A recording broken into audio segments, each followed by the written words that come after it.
Hola, muy buenas noches. Bienvenidos a la sesión síncrona del día de hoy, 13 de noviembre del 2023. Vamos a dar inicio con nuestros últimos dos capítulos de este curso de contabilidad 1 de la Universidad Ciudadana de Nuevo León. Como les comentaba hace unos instantes, por ahí, no sé si alguien ya tuvo la oportunidad de entrar a la plataforma. Antes de iniciar me voy a permitir hacer los siguientes comentarios. Si ya tuvieron la oportunidad de entrar a la plataforma, se podrán dar cuenta que ya están activos prácticamente lo que resta del curso. El curso generalmente a nosotros nos piden que lo vayamos abriendo de manera gradual.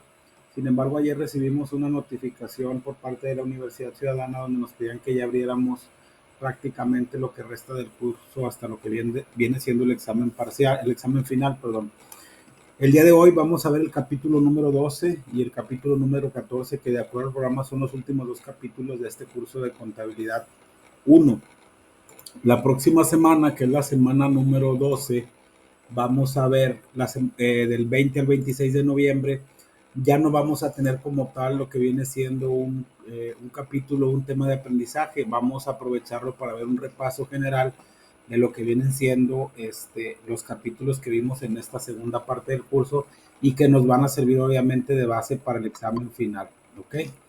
Si también ya reitero, si tuvieron la oportunidad de haber entrado a lo que viene siendo la plataforma, se darán cuenta que se aperturaron dos temas nuevos o dos tópicos nuevos. Uno que es un trabajo de regularización. Ese trabajo de regularización va enfocado a todos aquellos alumnos que no pudieron realizar su examen parcial. Es decir, es un trabajo, un ensayo donde se les está pidiendo que por ahí hagan un resumen de los capítulos vistos o que vimos en la primera parte del curso del examen parcial, y que obviamente es como una manera de apoyo, reitero, para aquellos alumnos que no pudieron presentar el examen parcial. Ahí viene la rúbrica de qué es lo que se va a evaluar. Si no lo realizan, no les va a disminuir su calificación. Es un trabajo opcional y reitero, únicamente para aquellos alumnos que no pudieron presentar su examen parcial. El otro tópico, el otro tema o la otra actividad que por ahí se abrió es el tema de video de puntos extra. Este también es un trabajo opcional, no es obligatorio y va exclusivamente dirigido a aquellos alumnos que no han entregado la mayoría de sus tareas. Es un trabajo que también, si en un momento dado no lo llegan a presentar, no les va a afectar su calificación final. Entonces, del 13 y hasta el 26 de noviembre van a estar abiertas esas dos actividades para que quien guste realizarlas de manera opcional, van a estar abiertas. Es una manera de apoyo por parte de la universidad para regularizar, reitero, aquellos alumnos que no presentaron el examen parcial y aquellos alumnos que tienen una baja calificación o no han presentado la mayoría de sus actividades, pueden hacer ese video también de manera opcional, ¿sale? Reiterando, esta semana únicamente tenemos este último tema de aprendizaje, estos últimos dos capítulos, y ya la próxima semana, el lunes 20 de noviembre, vamos a tener un repaso general de los capítulos vistos en la segunda parte del curso y que nos van a servir como base para el examen parcial. También aprovecho para comentarles, que por ahí se van a abrir a partir de mañana las actividades SCORM para aquellos alumnos que gusten realizarlas. Se van a aperturar. Obviamente esas actividades es una instrucción que nos dio la universidad. Si alguien quiere contestarlos, pues obviamente que por alguna razón no la haya contestado, pues obviamente puede proceder a contestarlas. Y por último, ya después de lo que viene siendo la sesión de repaso, tenemos la semana número 13. Esa semana número 13 corresponde, o más bien dicho, esa actividad es del 13 del 27 de noviembre al 4 de diciembre, y esa semana es de lunes a lunes, y es lo que viene siendo el examen final. El examen final, como no sé si se los había comentado, va a incluir, ahorita se los comentaba, todos los capítulos que vimos en la segunda parte del curso. Por eso es bien importante, los que puedan asistir a la sesión de repaso, nos va a servir como base para lo que viene siendo el examen final. Reiterando que obviamente hay que revisar todos los apuntes, todas las tareas y todos los capítulos que vimos en la segunda parte del curso. Ya posteriormente, en cuanto nos dé la instrucción en la universidad, se va a abrir otro tópico más, que es la semana número 14, y que va a ser del 5 al 8 de diciembre. Del 5 al 8 de diciembre se va a aperturar lo que viene siendo el examen extraordinario, que el examen extraordinario es para todos aquellos alumnos que no aprueben la materia en primera oportunidad y que obviamente quieran acreditar la materia con una salvedad. Ese examen extraordinario no nada más es lo que vimos en la segunda parte del curso, sino lo que vimos durante todo el curso. Son 30 preguntas también, pero abarca todos los capítulos y al igual que en los exámenes parciales y examen final, se van a tener dos intentos para contestarlo de 120 minutos, pero la calificación máxima probatoria es de 8, o sea, no hay, aunque ustedes saquen 10 en el examen, el sistema por default les va a poner 8, ¿ok? No sé si alguien tenga un comentario de esto, sino para ya iniciar con la clase.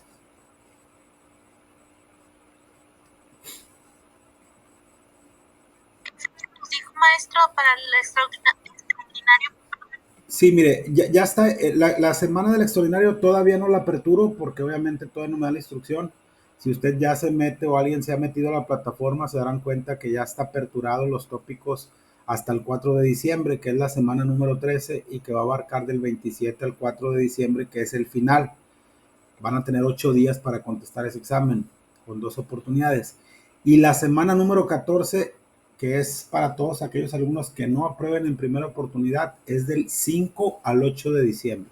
Obviamente, en cuanto a la universidad nos dé la autorización, pues en ese momento aperturamos ya lo que viene siendo el tema, ¿va?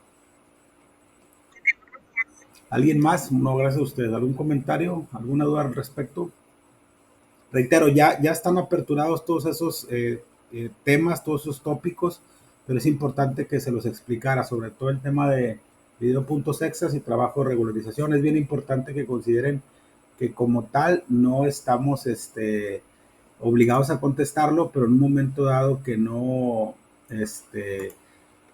sí, que no los lleguemos a tener, o sea, que no los contestemos, pues obviamente no nos va a afectar nuestra calificación final, ¿sale? Eso es bien importante también comentarlo.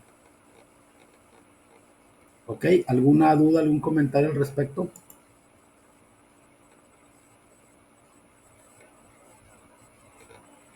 ¿No? Bueno, ahora sí vamos a iniciar con con los últimos dos capítulos de este curso de contabilidad 1. Todavía no nos despedimos, nos vamos a, como quiera, a seguir viendo más adelante o al menos la próxima semana para ver lo que viene siendo el repaso general. Ya ahí hacemos una despedida formal del curso, más sin embargo sí considero que es importante comentarlo, que hasta la próxima semana ya nos despedimos de manera formal. El día de hoy vamos a ver el capítulo número 12 y el capítulo número 14 de nuestro libro base de contabilidad 1 y vamos a iniciar. Nada más, por favor, si alguien me confirma si ya se ve claro, e iniciamos con la presentación. Ok, muchas gracias, Mónica, muy amable. Muchas gracias, muy amable. Como les comentaba, estos son nuestros últimos dos capítulos. El capítulo número 12, no quisiera yo meterme tanto a detalle, simplemente lo vamos a ir mencionando, no es otra cosa más que una recapitulación de las principales cuentas que vimos en los diferentes capítulos que vimos en el curso, como el capítulo número 3, el capítulo número 4, el 1, el 2, el balance general, el estado de resultados, y es más que nada recapitular cuáles son las principales cuentas que se emplean en la actividad comercial. Obviamente vamos enfocados un poquito dentro de lo que viene siendo cuentas de balance. Eh, yo siempre les digo que este curso va dirigido a aquellas empresas que son de contabilidad comercial, es decir, que compran y venden productos. No es un curso que va abocado a empresas que van al ramo productivo, es decir, que tienen que llevar a cabo un proceso de transformación donde se incluye una materia prima, un insumo, una mano de obra para tener un producto terminado, porque ese es tema de otro curso y que obviamente es un curso más especializado, sobre todo por la parte de los costos, ¿ok? Entonces, el objetivo de este capítulo muy sencillo es darle un repaso, aunque que diga que estudiar el movimiento de las cuentas, es darle un repaso y ver más o menos cuál es el movimiento que tiene cada una de estas cuentas. Probablemente para los que nos dedicamos de manera directa a esta parte de lo que es la contabilidad, se nos puede hacer un poquito obvio el redundar tanto en las cuentas. Y siempre les he dicho o les he hecho hincapié en que para conocer cómo funciona la contabilidad de una empresa hay una regla bien sencilla y bien fácil. Es conocer la regla de la partida doble, pero sobre todo lo principal es que conozcamos la naturaleza de las cuentas. Cuando su saldo es deudor, cuándo es su saldo acreedor, cuándo aumentan las cuentas de activo, cuándo disminuyen las cuentas de activo, cuándo aumentan las cuentas de pasivo, cuándo disminuyen las cuentas de pasivo, cuándo aumentan las cuentas de capital, cuándo disminuyen las cuentas de capital. Si conocemos eso como regla básica, vamos a ver algunos ejemplos de estas cuentas y se nos va a hacer un poquito de más sentido. Entonces, ese es el objetivo que tenemos para este capítulo número 12. Después vamos a ver el capítulo número 14 que habla de lo que es el movimiento, el IVA, su movimiento o su registro contable y sobre todo conocer qué es el impuesto al valor agregado. Pero vámonos primero al capítulo número 12. Como tal, tenemos, y ya lo hemos mencionado, que el número de cuentas que se utilicen, aunque siempre son generalmente las mismas, no existe un número limitado de cuentas.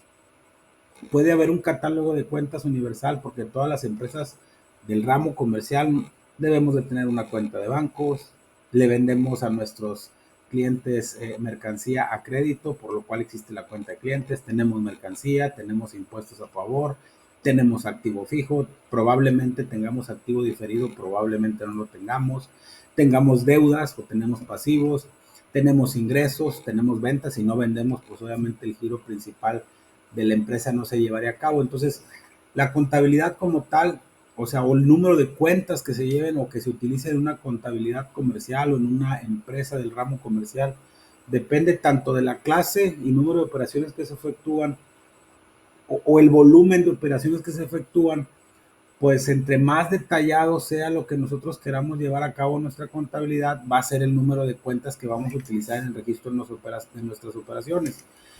En el curso de contabilidad 2 vamos a ver algunos temas muy puntuales respecto a algunas cuentas de mayor que también se le conoce como cuentas colectivas de control. Cuentas colectivas o de control, más bien dicho, que aunque son cuentas de mayor, no dejan, se les conoce como cuentas de colectivas o de control porque tienen dentro de sus auxiliares subcuentas y subcuentas. Y ahí es donde vamos a hacer un poquito más de énfasis en el número de cuentas que puede tener una contabilidad comercial o que se utilizan para registrar operaciones dependiendo del volumen y de la complejidad de lo que a nivel de detalle que queramos tener nuestros registros contables. Entonces es por eso que eso lo tenemos como preámbulo, ¿sale? Ya hemos visto en clases pasadas cuáles son las principales cuentas de activo, ya hemos visto en clases pasadas cuáles son las principales cuentas de pasivo. La cuenta de caja no es otra cosa más que representa el dinero en efectivo que tenemos en resguardo, ya sea por cobranza, por fondos fijos o que tengamos físicamente en nuestro haber. La cuenta de bancos representa todos aquellos bienes que tenemos depositados en una institución financiera y con la cual inclusive desde el punto de vista fiscal debemos de tener una cuenta bancaria porque, por ejemplo, también como cultura general, si somos una persona física, podemos pagar nuestros impuestos en ventanilla, pero si somos una persona moral, es decir, que estamos constituidos por dos o más socios, forzosamente tenemos que tener una cuenta de bancos para poder pagar los impuestos. Entonces, la cuenta de bancos es donde nos depositan nuestros clientes que son sujetos de ingreso y que son fiscalizados y con las cuales nosotros le pagamos a nuestros proveedores y acreedores todo lo que tengamos como obligaciones. Entonces, eso representa la cuenta de bancos. La cuenta de mercancías es el valor de todos los bienes que son sujetos a venta, todo lo que nosotros le compramos a nuestros proveedores de crédito, de contado, y con lo cual le vamos a vender a nuestros clientes y que representa lo que vemos en el balance general como disposición para vender. Esa es la cuenta de mercancías. Los clientes son todos aquellos socios comerciales a los que les hemos vendido mercancía a crédito y que obviamente vamos a realizar una cobranza en el futuro. Los documentos por cobrar son todos aquellos documentos por los cuales tenemos un derecho y que obviamente somos tenedores de su derecho, como los pagaré, las letras de cambio, etcétera. Los deudores diversos, todas aquellas personas que nos deben por un concepto distinto a la venta de mercancía. Por ejemplo, nosotros cuando pedimos, si nosotros vamos a vender un mobiliario y se lo vamos a vender a una persona X que no es nuestro cliente porque no nos compró mercancía, pues lo debemos, y se lo vamos a vender a crédito, lo podemos registrar en la cuenta de deudores diversos. Los préstamos que nos hacen a los empleados cuando llegamos a solicitar algún préstamo de nómina, algún adelanto de nómina o algún préstamo por parte de la empresa, obviamente lo registran en la cuenta de deudores diversos porque alguien se lo debe a la empresa, pero no es porque la empresa le haya vendido mercancía. Los terrenos, que son todas aquellas propiedades o aquellos suelos que son propiedad de la empresa y que obviamente son adquiridos con el objeto de vender, de utilizarse y no de venderse, son activos fijos. Los edificios, que son todas las construcciones adheridas al suelo y que forman parte también de lo que viene siendo los activos sin movimiento o activos fijos como que se le conoce y que forman parte de la operación. Los edificios pueden ser plantas, pueden ser locales comerciales, pueden ser las oficinas administrativas, etcétera. El mobiliario y equipo, que no es otra cosa más que la parte de los mesas, la parte de los escritorios, todo lo que es mobiliario y equipo, los muebles, eh, los portagarrafones, los garrafones que nos dan agua y los aparatos que nos dan agua caliente y agua fría, todo ese mobiliario y equipo también forma parte de los bienes de la empresa y también son activos fijos. El equipo de entrega o reparto, que es todo aquello que utilizamos para vender, repartir o entregar nuestra mercancía, los automóviles utilitarios, los camiones, etcétera. Los depósitos en garantía, todo aquel bien que nosotros dejamos a cuenta de un beneficio o como garantía con un tercero cuando llevamos a cabo un contrato de arrendamiento y que estamos nosotros rentando un local, nos piden un depósito en garantía, el cual le pagamos a nuestro acreedor, a nuestro proveedor del servicio, a nuestro arrendatario, y que obviamente cuando ese contrato se termine nosotros recuperamos ese depósito en garantía siempre y cuando hayamos entregado en las condiciones establecidas dicho movimiento o dicho bien o dicho local. Los gastos de instalación, que son todos aquellos gastos que tenemos que hacer para acomodar o recondicionar un local o una oficina para operar recién la empresa, estos ya forman parte del activo diferido. Los gastos de instalación se amortizan a un 5% al año. La papelería y útiles, que es todo aquello que tenemos y que compramos de manera anticipada y que vamos a ir mandando al gasto conforme la vayamos utilizando. La propaganda y publicidad, prima de seguro, rentas pagadas por anticipado e interés pagados por anticipado, son anticipos a cuenta de un beneficio o de un gasto que tenemos que hacer y que obviamente vamos a ir consumiendo con el paso del tiempo. Estas cuentas ya las mencionamos en el capítulo número 2, cuando veíamos las principales cuentas, el capítulo número 3, cuando veíamos las principales cuentas de activo y que mencionábamos que el activo se clasificaba de acuerdo de su mayor a menor grado de liquidez, entendiendo que el activo circulante es líquido, el fijo no tanto y el diferido son anticipos, lo cual pues hace prácticamente imposible que lo volvamos a convertir en dinero o que entre a la caja, salvo que haya un convenio y que pues le digamos, ¿sabes qué? Te cancelo el contrato de la publicidad, regrésame el dinero que no voy a utilizar, que es algo que generalmente pues ya no pasa, ¿no? Entonces son las principales cuentas de activo que se generan.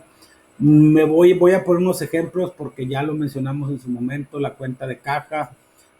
Esto ya es muy contable, es algo muy técnico. Voy a mencionar algunas cuentas, pero prácticamente todas tienen la misma similitud en cuanto a su movimiento, acordándonos que las cuentas de activo para aumentarlas hay que cargarlas y para disminuirlas hay que abonarlas o acreditarlas y que su saldo debe ser de naturaleza deudora. Lo único que cambia es el punto de la cuenta que estamos afectando. Ejemplo, la cuenta de bancos. ¿Esta cuenta de qué se carga? Al principio del ejercicio se carga del valor que tengamos depositado, de los valores en existencia de liquidez que tengamos depositada en los bancos en nuestra cuenta de cheques. Durante el ejercicio, cuando hablamos del inicio, al principio del ejercicio hablamos el 1 de enero de cada año. Más adelante, y reitero, no sé si me vaya a tocar con ustedes el curso de contabilidad 2, pero con el tutor que les toque, cuando vean el tema de libros de contabilidad, en el capítulo número 16 y cuando vean en el capítulo número 20 el tema de registro y cierre de operaciones, van a ver también, y no sé si los comenté durante el curso, cuando hacemos un cierre de ejercicio fiscal, los saldos con los que terminamos al 31 de diciembre, cuando son saldos de balance, son los mismos con los que iniciamos el 1 de enero. Si yo al 31 de diciembre me quedé con un saldo en bancos contable de 100,000 pesos o 105,000 pesos, el 1 de enero es el mismo saldo con el que voy a iniciar. Cuando hacemos el traspaso de los saldos, por eso aquí que dice que al principio del ejercicio se carga del valor que traigamos depositado en la cuenta de bancos. Todas las cuentas que tengan saldo en el balance general son cuentas que se van a traspasar al principio del ejercicio, a excepción de las cuentas del estado de resultados, que esas empiezan de cero. Si al 31 de diciembre tuvimos ventas por 300,000 pesos y tuvimos gastos por 300,000, por 200,000, costos por 200,000 y gastos por 50,000, nuestra utilidad es de 50,000. Esos 50,000 pesos que forman la utilidad contable del ejercicio se van al capital contable y ya forman parte del ejercicio que se está cerrando. Pero las cuentas de resultados, ingresos, costos y gastos empiezan de cero porque es un nuevo ejercicio fiscal.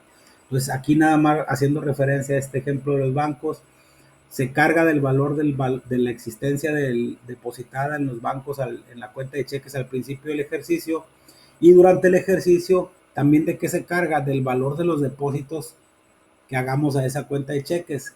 Los depósitos, acuérdense que para aumentar la cuenta de bancos hay que cargarla, de los intereses que los bancos nos abonen en nuestra cuenta de cheques. Si tenemos una inversión en ese banco y nos depositan los intereses, pues obviamente la cuenta de bancos va a aumentar porque se tiene que hacer un cargo. Todos estos movimientos que estamos viendo aquí, pues obviamente son registros contables que se tienen que hacer a través de asientos de diario y que se tienen que estar revisando que se hagan de manera correcta para que el balance general muestre la situación financiera de la empresa a un periodo determinado de manera correcta. ¿De qué se abona o de qué se disminuye la cuenta de bancos? Si se fijan, pues obviamente se carga al principio del ejercicio, pero se abona durante el ejercicio de los cheques que expedimos contra la cuenta de cheques o a cargo de la cuenta de cheques. Así como aumenta en el ejercicio porque le depositamos, aumenta el activo, se carga. Si vamos a hacer salidas de dinero, disminuye el activo, se abona. ¿De qué? De los cheques que hayamos girado para pagar gastos, para pagar proveedores, etcétera. De las cantidades que los bancos carguen en nuestra cuenta de cheques por concepto de comisiones, cobranza, SPAY, etcétera, que estos, pues obviamente esta parte de los intereses entra dentro de los productos financieros que vimos en el estado de resultados, y esta parte que son los gastos financieros entra también dentro de la parte del estado de resultados. Al final tenemos productos financieros y gastos financieros. Obviamente eso en el ámbito contable le conocemos como costo integral de financiamiento, que generalmente pues la idea es que sea positivo, es decir, que los intereses que hayamos cobrado al banco sean mayores, que lo que nos hayan cobrado los bancos por los servicios que prestan. Y se abona del saldo del ejercicio durante el ejercicio para saldarla, que esto no me quisiera meter tanto ahorita en explicárselo, pero ese saldo es el mismo que va a iniciar acá, solo que se tiene que hacer un asiento contable de cierre donde todos los saldos deudores se acreditan y todos los saldos acreedores se cargan de manera que queden cero, y al principio del ejercicio se vuelve a hacer un asiento inverso, de manera que queda este saldo queda al principio del ejercicio. El saldo de esta cuenta es de naturaleza deudora y expresa el valor de la existencia depositada en los bancos en cuenta de cheques y aparece en el balance general dentro del activo circulante. ¿Por qué? Porque está clasificado de esa manera y porque es dinero o son recursos que se pueden convertir rápidamente en efectivo.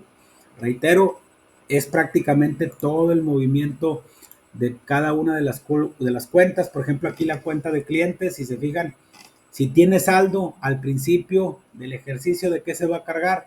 De las ventas de mercancía a crédito pendientes de cobro, que yo no he cobrado, pero que el cliente me debe. ¿De qué se carga durante el ejercicio? De las ventas que hagamos a crédito a nuestros clientes y que obviamente no nos han pagado. De los intereses que se apliquen a los clientes por demora en el pago de sus cuentas. Esto es teórico, pero muchas veces, salvo que obren contratos de por medio, pues obviamente está muy difícil que le cobremos a los clientes un interés, ¿verdad? Obviamente también es como si los proveedores nos cobraran un interés a nosotros. Lo que sí es importante es darle un seguimiento a la cartera, porque en este caso el SAT, que es la entidad regulatoria, la que nos recauda nuestros impuestos, le da mucho seguimiento. ¿Por qué? Sobre todo para temas de IVA, porque nosotros no podemos, lo vamos a ver en el capítulo siguiente, no estamos obligados a pagar el IVA hasta que lo cobremos. Entonces, es bien importante esa parte. ¿De qué se abona esta cuenta durante el ejercicio, durante el periodo del 1 de enero al 31 de diciembre? De los pagos que nos hacen o de la cobranza que hacemos a nuestros clientes, vamos a disminuir esta cuenta. Es una cuenta de activo. Para aumentarla hay que cargarla y para disminuirla hay que abonarla. Del valor de las mercancías o de las mercancías que nos devuelvan nuestros clientes, así como de las rebajas que hagamos a nuestros clientes, que eso ya lo registramos, una parte disminuyendo esta cuenta de clientes y otra disminuyendo o cargando la cuenta de devolución, descuentos y rebajas sobre venta que vemos en el estado de resultados. ¿Para qué? Para disminuir el valor de las ventas por el descuento, la rebaja o la devolución, y para disminuir el saldo que nos debe nuestro cliente por habernos regresado, por haberle generado una rebaja.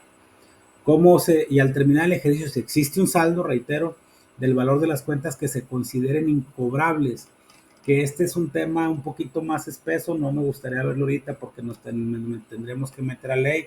Solo les digo que hay un porcentaje del 5% que nos autoriza eh, en este caso el SAT, para poderlo mandar como incobrable a resultados, pero siempre y cuando se hagan las gestiones de cobranza debidas y que obviamente tengamos bien sustentado que ese porcentaje ya no lo pudimos cobrar. Y también del valor de su saldo para saldarla en el asiento de cierre que les comentaba.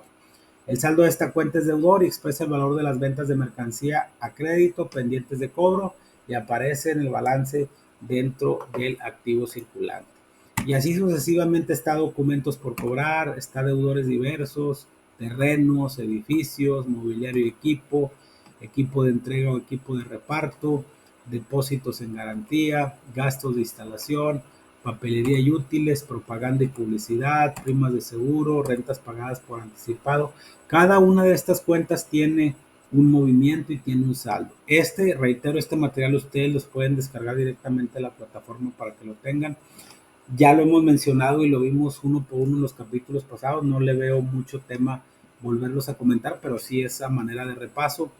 Y luego tenemos las cuentas de pasivo, que esas ya vimos las de activo, que son los derechos y bienes. Ahora vámonos con las cuentas de pasivo, que son las deudas y obligaciones. Entre las más comunes tenemos proveedores, documentos por pagar, acreedores diversos, acreedores hipotecarios, intereses cobrados por anticipado y rentas cobradas por anticipado. Vamos a ver un ejemplo: cuenta de proveedores. A diferencia de las cuentas de activo, este es de naturaleza acreedora, y por ejemplo, en el caso de la cuenta de proveedores, ¿cuándo se carga? Se carga durante el ejercicio del valor de los pagos a cuenta o en liquidación a los proveedores. Lo que nosotros le debemos a un proveedor porque nos vendió mercancía a crédito y que se lo vamos a pagar a 30 días, hacemos el asiento contable, cargo a mercancías con abono a proveedores, cargo a mercancías, iba por acreditar, abono a proveedores, y cuando le paguemos es cargo a proveedores, se carga para disminuirla con abono a bancos y disminuimos el activo. De las mercancías devueltas a los proveedores, así como los clientes nos devuelven, nosotros le podemos devolver a los proveedores. Y al terminar el ejercicio del importe de su saldo para saldarla en el asiento que les comentaba. Durante el ejercicio, esta cuenta al principio del ejercicio, ¿de qué se carga? Del importe de las mercancías a crédito pendientes de pago. Si yo al 31 de diciembre del 2023 tengo un saldo en proveedores de 150,000 pesos, al 1 de enero le sigo debiendo 150,000 pesos, porque no se va a saldar hasta que yo la pague o la liquide, ¿ok? Durante el ejercicio del valor de las mercancías, de las compras de mercancía efectuadas a crédito, todos aquellos registros contables que hagamos mercancías a crédito, y de los valor de los intereses que nos apliquen los proveedores por no pagarles en tiempo dichas mercancías.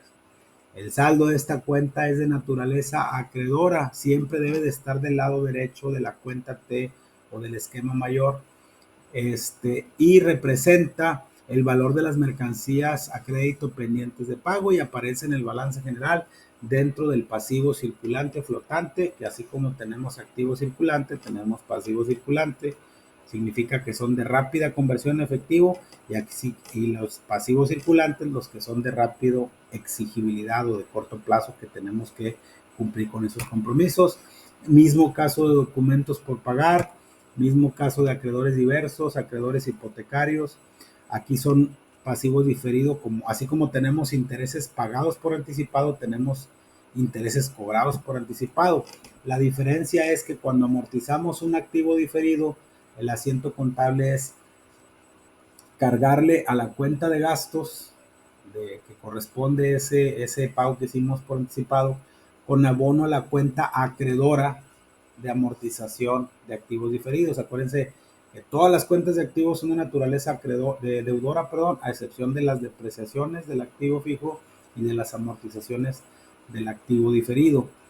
En el caso de los intereses cobrados por anticipado, yo recibo el dinero, le cargo a bancos con abono a intereses cobrados por anticipado y de manera gradual, de acuerdo a lo que hayamos estipulado, vamos a mandar a la utilidad ese interés o esa utilidad por haber cobrado ese bien por adelantado. Entonces, cargamos a intereses cobrados por anticipado porque lo tenemos que disminuir, pero obviamente lo cargamos a la amortización del pasivo diferido, pero estas amortizaciones son de naturaleza deudora porque tienen como objetivo disminuir el valor de los pasivos.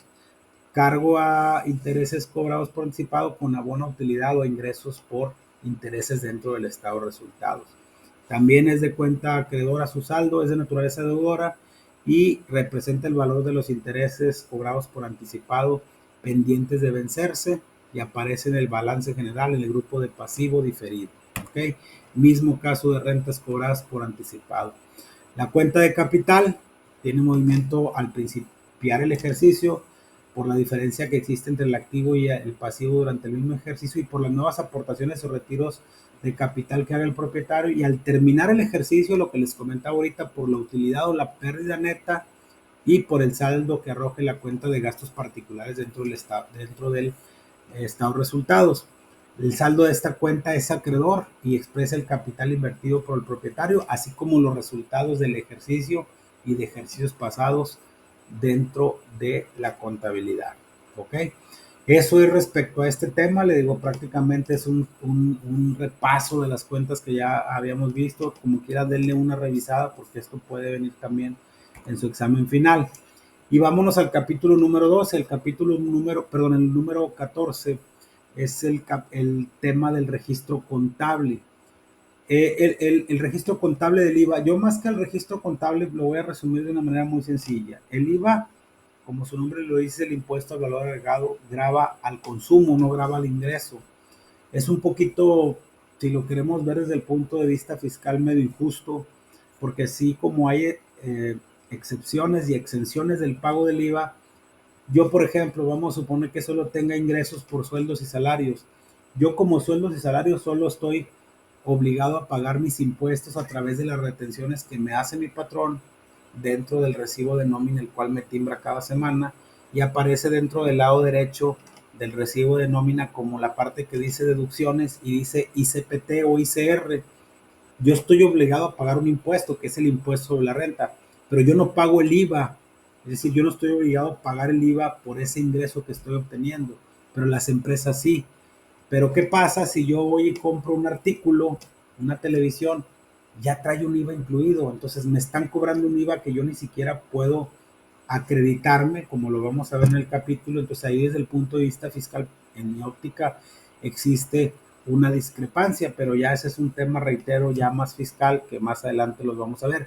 Ahorita que les comentaba el tema de lo que viene siendo el ICR, en el caso de los sueldos y salarios, en el curso de contabilidad 2 vamos a ver un capítulo que se llama sueldos y salarios y su carga tributaria, y ahí vamos a ver cómo se calculan los impuestos de todos aquellos que tenemos un ingreso por un servicio personal subordinado o que estamos bajo la subordinación de un patrón, y que obviamente va relacionado con esto que estamos comentando ahorita. Rápidamente, la ley del impuesto al valor agregado fue publicada en el Diario Oficial de la Federación el 29 de diciembre del 78, ya hace algunos añitos, es prácticamente una vida, y entró en vigor el 1 de enero de 1980. Generalmente cuando se promulga una ley, se promulga, pero dice cuándo surte efectos. Inclusive dentro de la misma promulgación dice si surte efectos a partir de su promulgación o una fecha en específica, como en este caso. Sustituye a un impuesto que en su momento era el impuesto federal sobre ingresos mercantiles. No me quiero meter tanto en este tema, más sin embargo es una evolución de este sistema, y a partir del 2014 el gravamen o la tasa general del IVA, porque existen otras tasas, como en el caso de las zonas fronterizas, que es una región fronteriza norte, que es de un 8%. La regla general es que es un 16%, y ahorita vamos a ver cómo se calcula. Esto entró en vigor a partir del 2014. Anteriormente había otras tasas, como en el caso de la zona fronteriza era el 10%, ahorita ya no es el 10%, es el 8%, y es un estímulo para la producción y para el comercio el que las zonas fronterizas tengan esa tasa, pero por regla general es el 16%. Desde el 2014 para acá, a excepción de la zona fronteriza norte, es del 16%.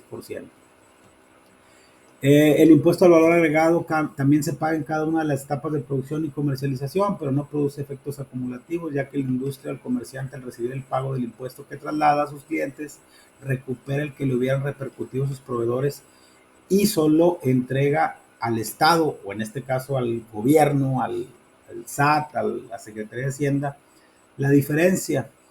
Aquí esto es bien importante, vamos a entenderlo así de una manera muy práctica respecto a este punto. Si yo tengo ventas, suponiendo que la tasa de todas mis ventas sea del 16%, es decir, que yo opero en Monterrey y todos los actos o actividades, no confundamos el ICR con el IVA. El ICR es un tema que todas las personas morales deben de pagar, lo cobren o no lo cobren. En el caso del IVA, todas las personas morales, hablando de empresas, y ahorita vamos a ver algunas excepciones en el caso de las personas físicas, también están obligados a pagarlo, pero siempre y cuando lo hayan cobrado. Ahorita vamos a ver más adelante, si yo tengo 100,000 pesos de ventas masiva, significa que mi IVA cobrado es de 16,000 pesos. Si yo tengo, no sé, 130,000 pesos de costos y gastos, o de compras y gastos, más de costos, compras y gastos, por 120,000 pesos más IVA, pues obviamente mi IVA, no sé, es de, ¿qué les gusta? 19,000 pesos. Al final de ese periodo, porque hay que recordar que los impuestos se pagan de manera mensual, el ICR se paga de manera mensual, y esa cuenta del impuesto de cada año en la declaración del ejercicio en marzo de cada año del ejercicio inmediato anterior. El 31 de marzo estamos obligados a presentar, del 2024, perdón, estamos obligados a presentar nuestra declaración anual de ICR todas las personas morales. Las personas físicas es hasta el 30 de abril. Pero ahí se hace un cálculo de cuántas ventas tuviste en el año, cuál es tu base, menos tus deducciones, menos tus pagos provisionales de ICR, y al final sabes si te quedó un ICR a favor o un ICR en contra. El IVA no, el IVA es un pago definitivo, es un pago provisional definitivo que se hace de manera mensual. Entonces yo tengo que decir, en el mes de noviembre yo tuve ventas por 100,000 más IVA, que mi IVA es de 16,000, pero tuve compras y gastos. Compras me refiero a la mercancía a crédito de contado. Vamos a poner que todo haya sido contado y mis gastos hayan sido pagados de contado.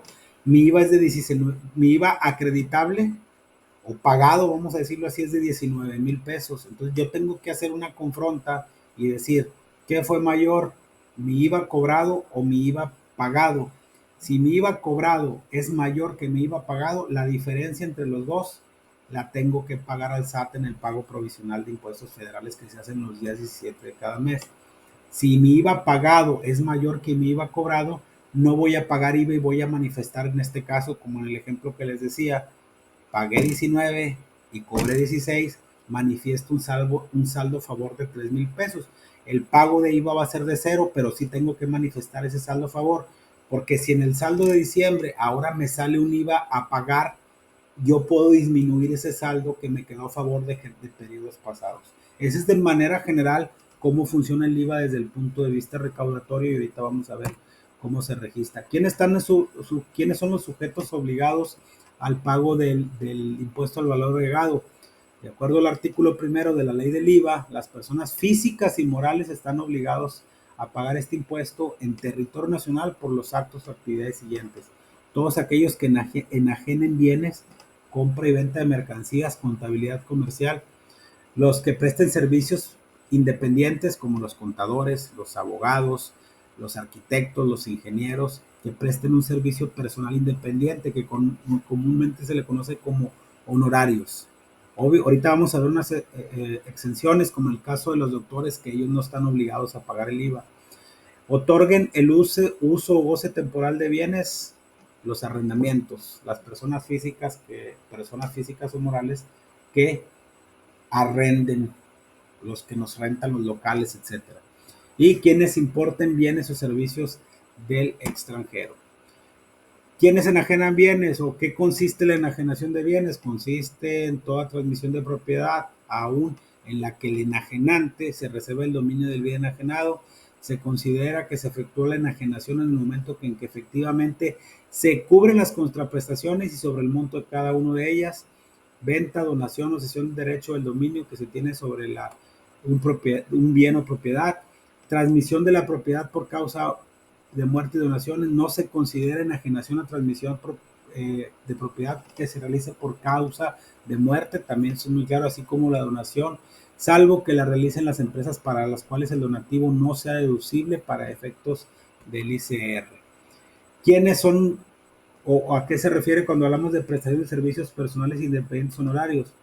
La prestación que realice una persona a favor de otra, cualquiera que sea el acto a la que dé origen, y nombre o la clasificación a que dicho acto le den otras leyes, el transporte de personas y bienes, el servicio de transporte, el seguro, el afianzamiento, el reafianzamiento, el mandato, la comisión, la mediación, la agencia, la representación, la correduría, la consignación y la distribución, que algunos de estos temas los vamos a ver en el curso de contabilidad 2, la asistencia técnica y transferencia de tecnología, y toda obligación de dar o no, de hacer o no, o de permitir, asumida por una persona en beneficio de otra, siempre que no esté considerada por esta ley como enajenación o uso o goce temporal de bienes. Es decir, que no hay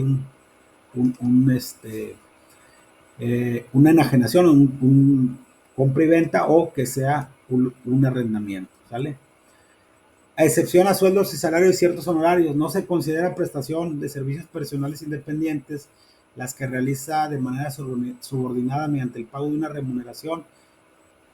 Nosotros, bueno, en mi caso, que yo tengo un ingreso por salario, no estoy obligado a pagar el impuesto al valor agregado ni los servicios por los que se perciban ingresos que la ley del ICR asimile a dicha remuneración. ¿A qué se refiere esto? Los asimilados a sueldos, que ese es otro tema. Uso temporal o goce de bienes, el arrendamiento, el usufructo y cualquier otro acto independientemente de la forma jurídica que el efecto utilice, por lo que una persona permita a otra usar o gozar temporalmente bienes tangibles a cambio de una contraprestación, es el arrendamiento. Así como la importación y exportación de bienes, ese ya es un poquito más extenso. Excepciones del IVA. Existen ciertos productos que exentan la aplicación del gravamen. Por ejemplo, los medicamentos no llevan IVA, el agua no gaseosa y o compuesta, los vegetales que no hayan sido industrializados, tomate, verdura, etc. La joyería, libros y revistas. ¿Cuándo se causa el impuesto? En la prestación de servicios se tendrá la obligación de pagar en el momento en que se cobren efectivamente las contraprestaciones y sobre el monto de cada una de ellas. Si yo soy una persona que presta servicios y le emito un recibo de honorarios a una empresa y no me ha pagado la empresa, si yo se lo emití hoy que es 13 de noviembre y no me lo paga hasta el 5 de diciembre, yo no voy a pagar el IVA hasta que yo no cobre esa contraprestación, es decir, lo voy a declarar como IVA cobrado hasta el mes de diciembre. Es por poner un ejemplo nada más. Cuando se otorgue el uso o goce temporal de un bien tangible, se tendrá la obligación de pagar el impuesto en el momento en el que quien lo efectúa dicho otorgamiento cubra las contraprestaciones derivadas del mismo, es decir, hasta que cobremos nosotros, si somos arrendatarios, hasta que no me paguen esa contraprestación por lo cual yo estoy efectuando, dando ese derecho de que usen el bien tangible, pues solamente no estoy obligado a pagar el IVA. ¿Cómo se calcula el impuesto? Se aplica al valor de la enajenación, de la prestación de servicios, del uso o goce temporal o a la importación, la tasa que para cada caso señala la ley, que ya les comenté que eso es del 16% para poner un ejemplo práctico. En todas las compras y en todas las ventas existe un total, un subtotal y un IVA. El subtotal se refiere al pago del producto o servicio sin la tasa del IVA. Esto es bien importante. Cuando nosotros registramos una venta, la registramos en el subtotal, con el subtotal. El IVA no tiene nada que ver con el valor de la mercancía. Por eso dice que el subtotal se refiere al pago del producto o servicio sin la tasa del IVA. El total ya incluye el porcentaje. Reitero, si yo emito una factura de 100,000 pesos más IVA, va a decir el total de la factura son 116,000 pesos. Cualquiera que sea el precio del subtotal de tu compra, lo multiplicas por 0.16, que es el 16% de la tasa general, y el resultado que se obtenga es lo que se le agrega al valor de la factura o del precio final de la mercancía, entendiendo que el costo de la mercancía no tiene nada que ver con el IVA. ¿Ok? Traslación del impuesto o traslado del impuesto. Cobro o cargo del impuesto que el contribuyente debe hacer a las personas que adquieran los bienes, los usen temporalmente o reciban los servicios. ¿Cómo se traslada? El contribuyente trasladará el impuesto en forma expresa y por separado, subtotal e IVA. O que el impuesto debe de figurar en el documento que comprueba la operación realizada en forma expresa y separada del valor de la contraprestación.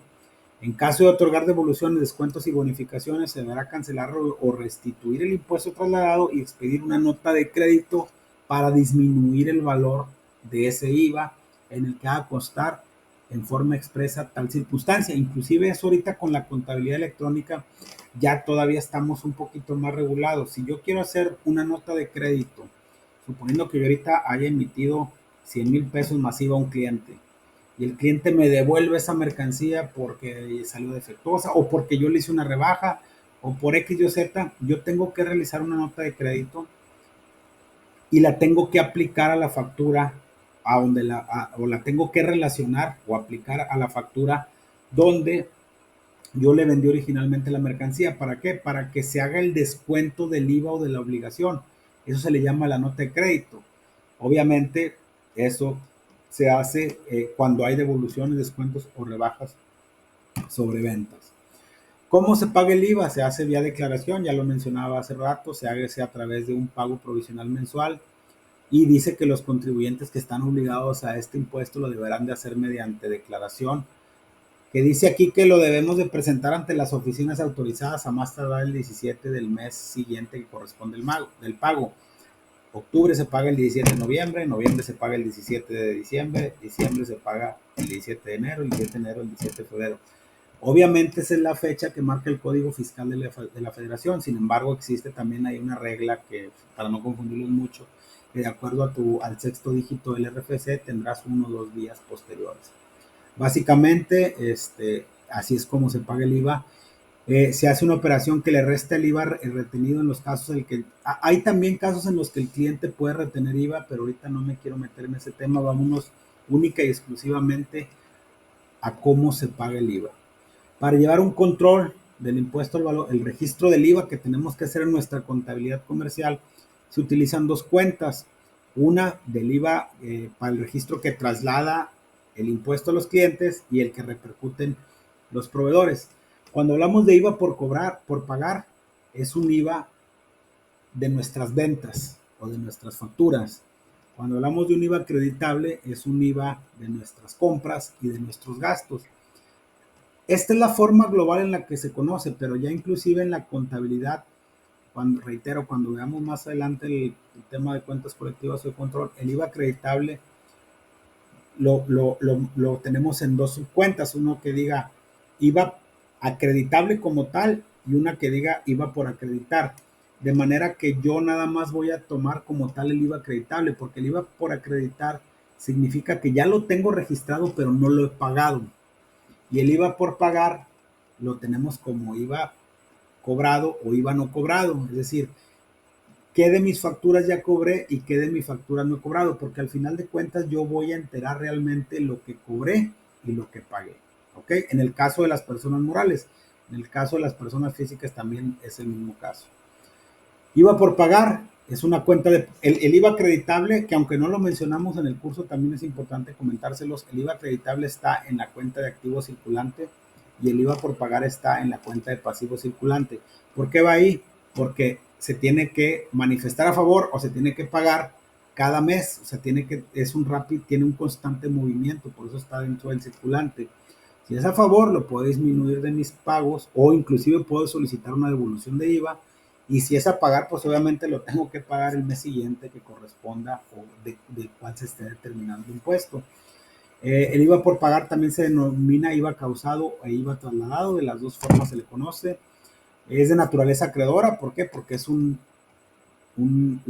pasivo, es una cuenta que tenemos en este caso que liquidarle al gobierno y se registra dentro del pasivo circulante. El IVA acreditable es de naturaleza deudora porque es un derecho, un bien que tengo por los impuestos que estoy pagando, el IVA que estoy pagando de mis compras y de mis gastos, y ahí registramos lo que nos trasladan nuestros proveedores y nuestros acreedores. También se carga del importe del IVA que nos trasladan dichos proveedores o acreedores, y el IVA acreditable también se denomina IVA por acreditar o IVA repercutivo. Valor del IVA o el entero o el pago que tenemos que hacer. El valor del IVA se determina restando del IVA por pagar el IVA acreditable, que es lo que les mencionaba ahorita. Al final de cuentas yo tengo que sacar mis cuentas auxiliares, y del IVA acreditable debe estar del lado deudor y del IVA por pagar del lado acreedor. El que sea mayor, si es mayor el IVA por pagar, tenemos que pagar la diferencia de este menos este, o de IVA por pagar menos IVA por acreditable. Si el IVA acreditable es mayor que el IVA por pagar, voy a manifestar un saldo a favor en la declaración y ese saldo se me va a quedar como un activo circulante para posteriores acreditamientos.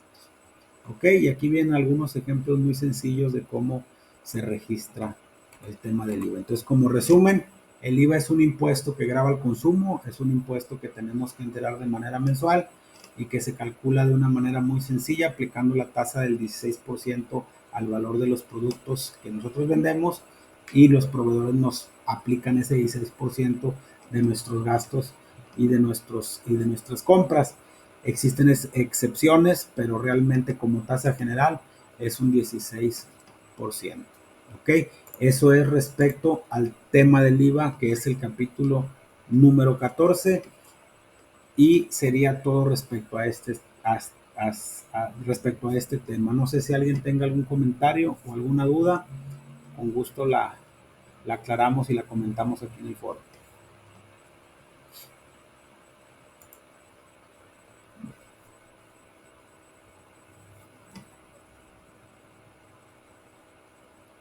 Gracias, Luis. Ok, muchas gracias. ¿Alguien más que tenga algún comentario? ¿Alguna duda de estos dos temas? Sí, Elizabeth, dígame.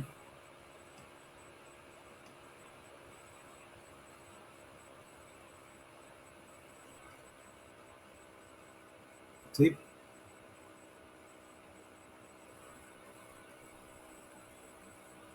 La DIOT, muy rápidamente, la DIOT es la Declaración Informativa de Operaciones con Terceros. Ahorita mencionaba yo que hay un IVA acreditable. Cuando hacemos el cálculo del IVA en el pago provisional en la forma del SAT, yo manifiesto un IVA de mis ventas, 16,000 pesos, 100,000 más IVA. Y luego manifiesto el valor de mis actos o actividades gravables, de mis compras y mis gastos, 120,000 pesos más IVA, son 19,000 pesos. En esa declaración yo estoy manifestando 16,000 pesos de IVA cobrado y 19,000 pesos de IVA pagado. Yo voy a manifestar 3,000 pesos a favor. Esos 19,000 pesos de IVA acreditable tienen que manifestarse en una declaración analítica que se le conoce como DIOT, que es la Declaración Informativa de Operaciones con Terceros. Esos 19,000 pesos yo le tengo que desglosar al SAT a quién se los pagué, con qué RFC le pagué esos 19,000 pesos. Pueden ser 10, 15, 20 proveedores, pero se los tengo que desglosar. En resumen, si yo ahorita voy a cerrar el mes de noviembre y tengo hasta el día 17 de noviembre para presentar mi pago provisional, a más tardar, de acuerdo a lo que nos marca la ley, yo tengo hasta el último día del mes siguiente para manifestar la DIOT, que es lo que yo hago en la práctica con la gente que tengo a cargo y lo que me ha tocado, o lo que yo reviso es, tú presentas el pago provisional el día 17 y 18 y a más tardar el 20-21 ya me estás presentando la DIOT. La DIOT es el analítico del IVA acreditable que nosotros le pagamos a nuestros proveedores y tiene que coincidir con el valor que manifestamos en la declaración del pago provisional definitivo de IVA. Ojo, esta DIOT se presenta de manera mensual, ¿ok? Eso es la DIOT, Declaración Informativa de Operaciones con Terceros. No sé si quedó claro ese tema o si tiene alguna duda al respecto. Ok, gracias, le agradezco. Respecto a lo que comentaba ahí un alumno, la próxima semana, no de nada para servirle, la próxima semana, el lunes 20 de noviembre, vamos a tener un repaso que es prácticamente una revisión de los capítulos que vimos en esta segunda parte del curso y que nos va a servir para la semana del 27 de noviembre en adelante para presentar nuestro examen final. ¿Ok? Sí, adelante.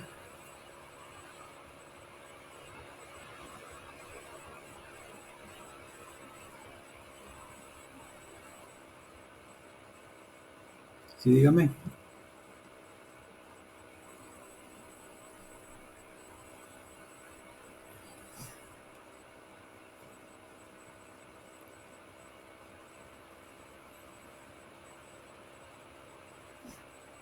¿Ok?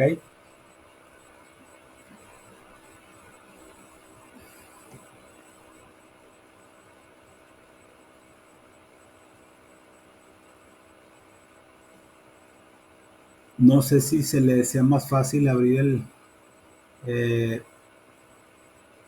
el micrófono.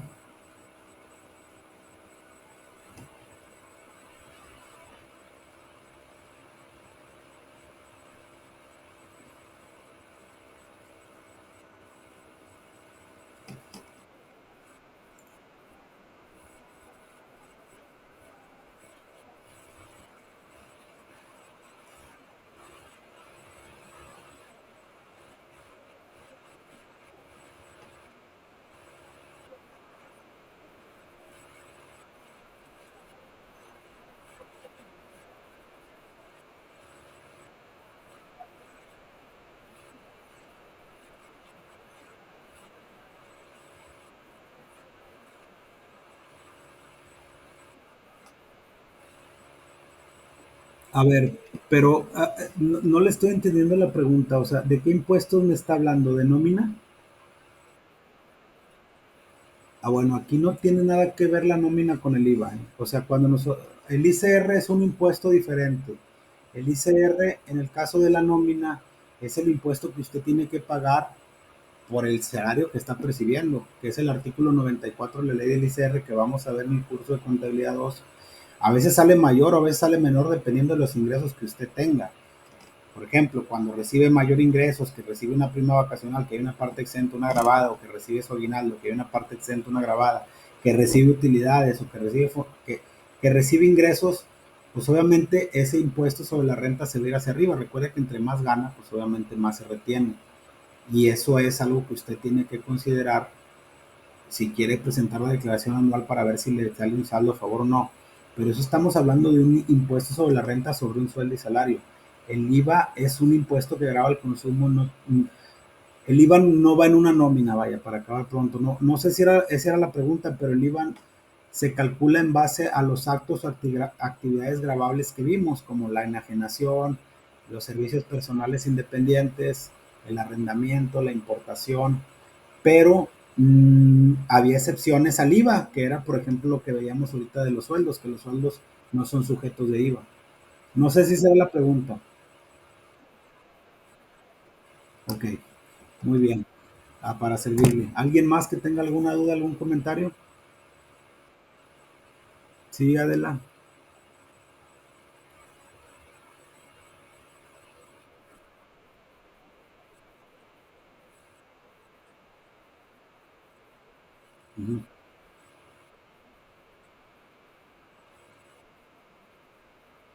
Sí,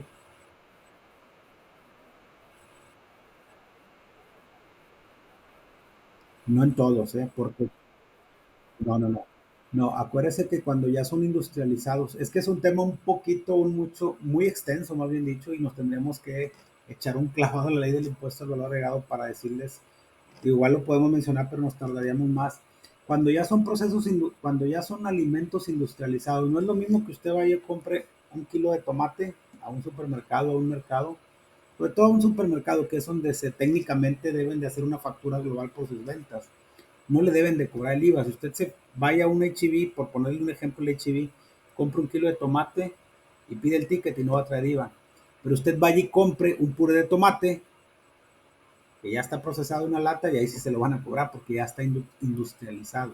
Depende específicamente qué es lo que esté comprando. Por eso le digo, hay algunas excepciones, unas exenciones, pero en el caso específico de lo que usted comenta, cuando son verduras o cuando son alimentos de ese tipo, no graban IVA.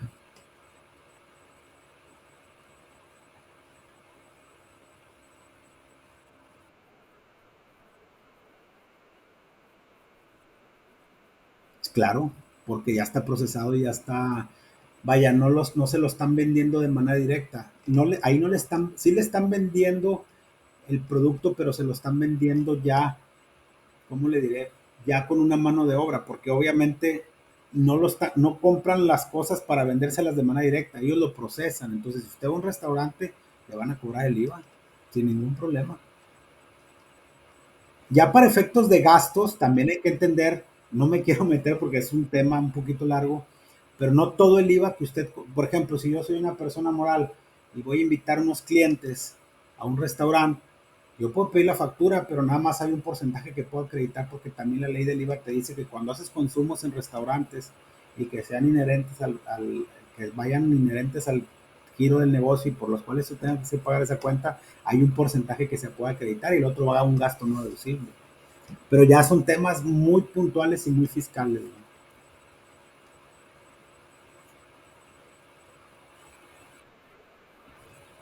Muy bien.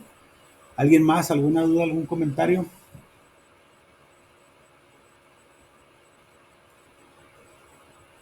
No.